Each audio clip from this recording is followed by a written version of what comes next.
సంగారెడ్డి జిల్లా సదాశివపేట పట్టణ పరిధిలో నూతనంగా ఎన్నికైన పురపాలక సంఘం చైర్మన్ అపర్ణ శివరాజ్ పాటిల్ వీరశైవ చౌకీమఠం ఆధ్వర్యంలో అపర్ణ శివరాజ్ పాటిల్ ఘనంగా సన్మానించిన సమాజ అధ్యక్షులు చీల మల్లన్న, కోశాధికారి పులిమామిడి వీరేష్, ఉల్లిగడ్డల నాగరాజు, ఉల్లిగడ్డల శివకుమార్, ఈశ్వర్, చందు, స్వామి, సంగమేష్, బీరప్ప, ఆంజయ్య సమాజ సభ్యులందరూ పాల్గొని సన్మాన కార్యక్రమాన్ని విజయవంతం చేశారు. కార్యక్రమంలో చైర్మన్ అపర్ణ శివరాజ్ పార్టీ మాట్లాడుతూ సదాశివపేట ప్రజలకు అందరికీ శుభాకాంక్షలు తెలుపుతూ రాబోయే కాలంలో నీటి ఎద్దడి కోసమై తగు జాగ్రత్తలు తీసుకుంటున్నామని, ప్రజలందరూ వీటిని వృధా చేయకుండా కాపాడాలని ఆమె తెలిపారు.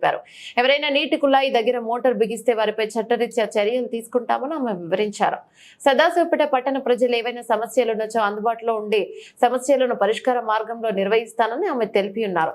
సంగారెడ్డి జిల్లా సదాశివపేట పట్టణ పరిధిలోని నూతనంగా ఎన్నికైన పురపాలక సంఘం చైర్మన్ అపర్ణ శివరాజ్ పాటిల్ వీరశైవ చౌకీమఠం ఆధ్వర్యంలో అపర్ణ శివరాజ్ పాటిల్ ఘనంగా సన్మానించిన సమాజ అధ్యక్షులు చీల మల్లన్న, కోశాధికారి పులిమామిడి వీరేష్, ఉల్లిగడ్డల నాగరాజు, ఉల్లిగడ్డల శివకుమార్, సంగమేష్, బోడపల్లి రవి, బీరప్ప, అంజయ్య మరియు సమాజ సభ్యులందరూ పాల్గొని సన్మాన కార్యక్రమాన్ని విజయవంతం చేశారు. ఈ కార్యక్రమంలో చైర్మన్ అపర్ణ శివరాజ్ మరియు పార్టీ మాట్లాడుతూ సదాశివపేట ప్రజలకు అందరికీ శుభాకాంక్షలు తెలుపుతూ రాబోయే కాలంలో నీటి ఎద్దడి కోసమై తగు జాగ్రత్తలు తీసుకుంటున్నామని, ప్రజలందరూ నీటిని వృధా చేయకుండా కాపాడాలని ఆమె తెలిపారు. ఎవరైనా నీటి కుళాయి దగ్గర మోటార్ బిగిస్తే వారిపై చట్టరీత్యా చర్యలు తీసుకుంటామని ఆమె వివరించారు. సదాశివపేట పట్టణ ప్రజలు ఏవైనా సమస్యలున్నచో అందుబాటులోనే ఉండి సమస్యలు పరిష్కార మార్గంలో నిర్వహిస్తారని ఆమె తెలిపారు.